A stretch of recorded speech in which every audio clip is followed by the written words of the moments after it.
Greetings, everyone. Welcome to part 9 of my 2012 DVD and Blu-ray collection overview. Last time we took a look at basically the comedy and some foreign films and some other miscellaneous things on the shelves, movie collections and some other stuff. Today we're going to look at basically the last half of the second shelf we were looking at yesterday, as well as all of this shelf. And what this stuff is mainly is more stuff based on comic books. I also have the Blu-ray shelf of Blu-rays I have of stuff based on comics. You can check that out in a previous episode. But this is all the DVD stuff I have based on comics. And it also gets into things like my Transformers DVD collection. Not all of it, but a good chunk of it. And some British stuff, and yeah, just a whole bunch of cool stuff. And that's what we're going to take a look at today on the Multimedia Chronicles.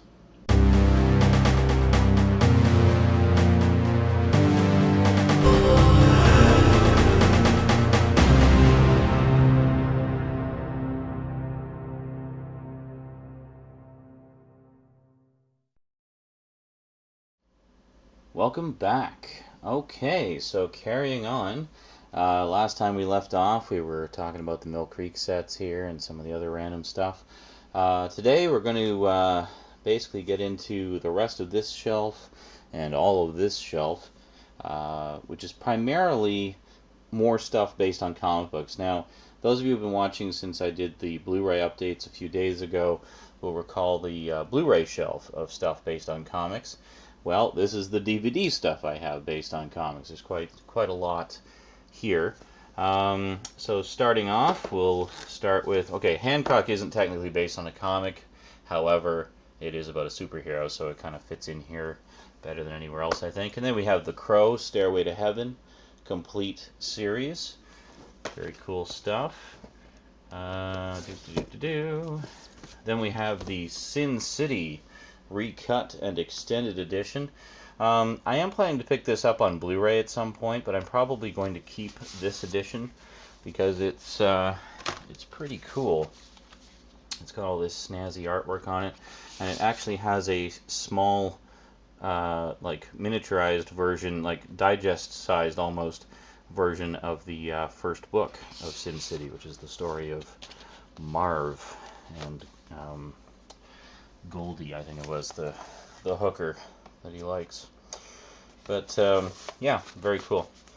So in addition to that, we have where is it here? There we go. Hellboy, the director's cut, which is also available on Blu-ray, but I don't think it has all the extras that are on here. This is quite a robust edition. It's got 3 discs and a book with it, so that's pretty cool. And then Hellboy 2, the Golden Army. Both of these I will pick up on Blu-ray at some point, just not a big priority right now. Then we have the Blade trilogy. This is a really nice set. I don't know how well you can see, but it's actually embossed on here.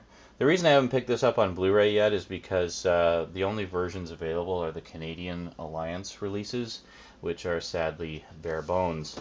And these editions actually have tons and tons of extras for all 3 movies. So, you know, until there's a Blu-ray equivalent that has all the same content, I'll just hang on to the DVDs. Simple as that. Then we have Stan Lee's Mutants, Monsters, and Marvels, which is basically a feature-length interview with Stan Lee conducted by none other than Mr. Kevin Smith himself. Very cool. Very cool indeed. So it's basically the complete history of the creation of Marvel comics. It's very cool. And then, okay, this isn't strictly based on comic books, but it's kind of comic booky. We have the 2 theatrical features based on Jerry Anderson's Thunderbirds series. We got Thunderbirds Are Go and Thunderbird 6. Very cool stuff. And this one I actually saw 3 times in the theater because I was such a big fan of the comics. Yep, good old Howard the Duck with his cigar airbrushed out of the picture. Yeah, gotta love political correctness, rewriting history, eh? I hate that! And then we got some Super Friends. This is the Legendary Superpowers show, which is the only Super Friends show that actually features the voice of Adam West as Batman, which is pretty cool. Then we got some animated movies here. Let's spread them all out. We got the Batman Superman movie, We got Batman Mask of the Phantasm, who many consider to be the all-time greatest Batman movie ever. I think it's right up there. I think it's actually been surpassed by Under the Red Hood since then. Then we got Batman Mystery of the Batwoman. We got Batman Beyond, Return of the Joker, the original uncut version, and Batman and Mr. Freeze, Sub-Zero. These are all completely out of sequence, aren't they? Well, let's put Batman Mask of the Phantasm first, Batman and Mr. Freeze, Sub-Zero next, Batman Superman movie, Mystery of the Batwoman, and Return of the Joker. There we go. That's in the correct order. All right, and then we have The Batman, the complete first season, and The Batman versus Dracula.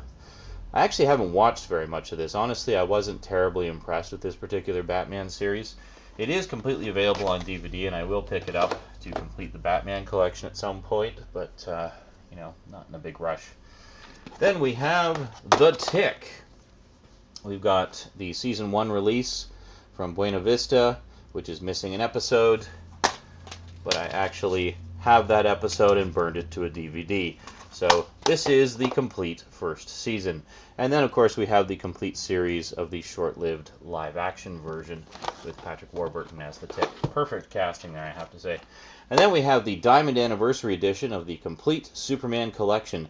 This is the complete set of all 17 Superman shorts done by Max and Dave Fleischer. Very, very cool stuff. This was a big inspiration for the look of Batman the Animated Series, actually, and the Superman series, which followed. Then we have our little Swamp Creatures section. We've got Man-Thing, which is, of course, Marvel's Swamp Creature. I farted. Then we have Swamp Thing, directed by Wes Craven, which is an adaptation of the DC comic. Return of the Swamp Thing, which is a ridiculously campy sequel. And then the first volume of Swamp Thing, the series. There is 2 more volumes of this, which I need to get, which actually complete the set. So, very, very cool stuff indeed. As anybody who watches my comic book videos will know, I'm a huge Swamp Thing fan. Then we have the complete series of Spawn, the 10th anniversary signature edition, a snazzy steelbook, very classy indeed.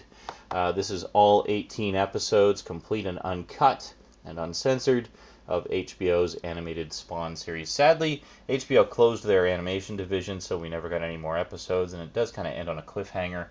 But, you know, what they did is fantastic, and if you're a fan of Spawn at all, you should definitely check out the animated series. Very good. Keith David is the voice of Spawn. Awesome voice.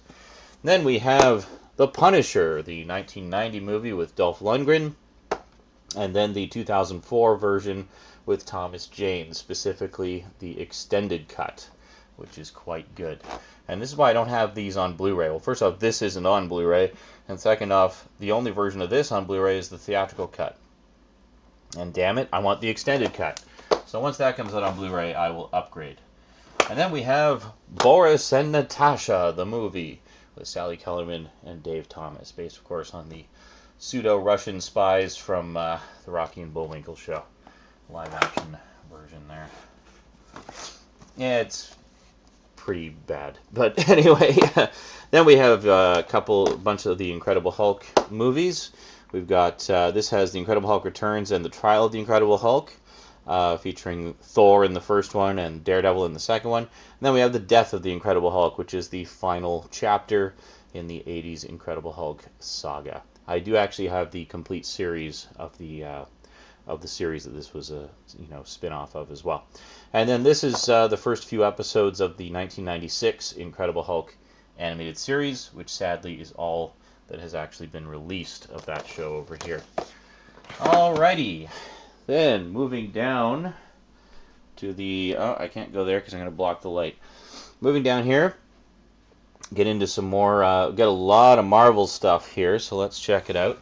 We have Spider-Man 5000, which is a Region 2 set of the first, there we go, of the first 19 episodes of the early 80s Spider-Man series by Sunbow and Marvel Entertainment. Very good stuff. This was the one that preceded Spider-Man and His Amazing Friends. Spider-Man and His Amazing Friends was the direct follow-up to this one. And then here we actually have 3 volumes of episodes from the 90s Spider-Man series, which sadly has not got a complete series release over here as of yet.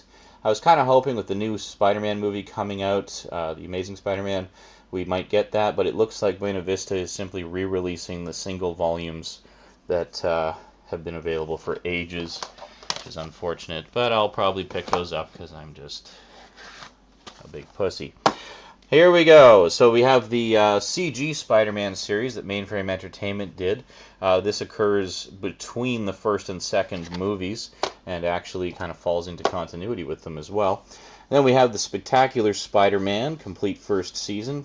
I really like both of these, actually. I think this one's really underrated, and everybody loves this one, because this is just fantastic.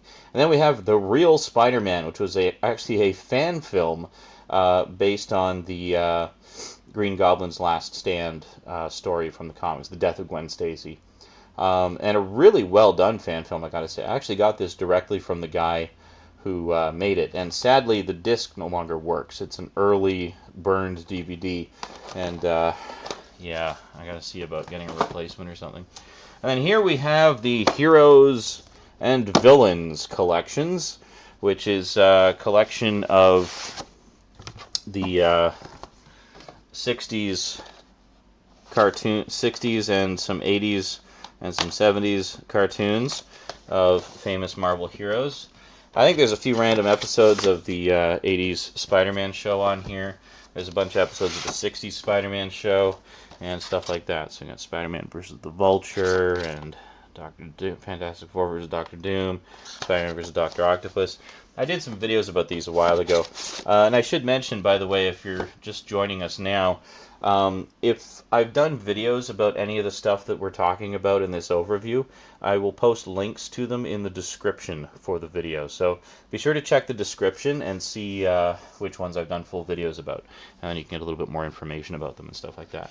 We have a little Fantastic Four section here. We have the extended edition of the first movie, the complete 90s series, and the complete more recent series, 2006, I think it was. Anyway, all really good. This one had a shaky first season, but a fantastic second season, pardon the pun. This one was just fantastic all around, like just really good show. And the extended version is way better than the theatrical version. The reason I have this, even though I have the Blu-ray, is because the Blu-ray only has the theatrical version, and this is the only way you can get the extended edition. This actually has the theatrical edition on it, too. So then, we also have the complete 90s Iron Man series with the slipcover that you can't get anymore, which is quite nice. And then, here we go. This is what I'm talking about. This is the good stuff right here. This is the 90s X-Men series, complete. All 5 volumes, all 76 episodes, with the slipcovers. What a beautiful set. Yeah, I was a little concerned that some of the episodes were cut, but apparently some of them just have alternate versions. So they basically picked one version to put on the DVDs. So don't worry, you're not really missing much. You're missing a little bit from the pilot episode. They re-edited some stuff, and it's basically an alternate cut of the pilot episode. Both cuts run the same run the same running time, and both feature stuff that the other doesn't. So this has the later cut of it that fixed some animation mistakes and whatnot, but it also trimmed some lines of dialogue. And then we have the DVD edition of X-Men First Class. I also have this on Blu-ray, but I keep this around because it was a gift from a viewer, and it has different artwork and a really nice slipcover. So that's very cool. Then we have G.I. Joe Series 2, Season 1. This is the Deke series, not the Sunbow series. I actually have the Collector's Edition Footlocker set of the complete Sunbow series, and I also have the 1986 G.I. Joe movie on Blu-ray, which we saw in one of the previous overviews. So, very good stuff. Waiting for Season 2 of that to round out the collection. And then here we have some Region 2 stuff that David Bunch of Numbers sent me. A longtime viewer, an awesome guy. And this does not want to stay up. There we go. Okay. So this is the complete Season 1. And this is also the complete Season 1 in an alternate version. I believe this is the original broadcast versions, and this is the original broadcast versions with the 5.1 remixed audio from Rhino. So it's kind of a grab bag. The other thing is, these ones have all the episodes out of sequence. These ones have the episodes in sequence. So, yeah, go figure. Whatever. Very cool, though, having those in the collection to have, like, you know, alternate editions and whatnot. And here we have 3 different editions of Transformers the movie. This is the 1986 movie. I keep calling the G.I. Joe movie 86. It was actually 87. My bad. Anyway, Transformers the movie from 1986. This is the 2-disc Ultimate Edition, Region 2 set. This is the Special Collector's Edition that has a Vince DiCola interview, Vince DiCola being the guy who did the music. This is the Rhino one. And this is the one from Sony, which is the 20th Anniversary Special Edition. Both of these have the 16:9 widescreen and the full-frame uncropped versions. This one is strictly the full-frame version. Yeah, so for those who are wondering, the full-frame version actually gives you more picture information in this case. The widescreen version is cropped. And then here we have Transformers, the Takara collection. We have the complete series of Headmasters, Master Force, and Victory. And there you go. And these are all Region 2 sets. These were recently re-released with new subtitles from Shout Factory. This one includes the absolutely horrible English dub. The other 2 are just subtitles. But again, I like to have these around because they actually include different extras than what are on the Region 1 set. And then here we have Transformers Takara, which was basically, apparently they took all 3 of the Takara shows and gave them one unifying title sequence and just called them Transformers Takara. So it was just like one massive show. So David basically sent me this just as an example of what that version of the show was like. And then we got this here, which is the first few episodes of Transformers Generation 2, which was the repackaged and re-edited versions of Generation 1 with the horrible Cybernet Space Cube sequences.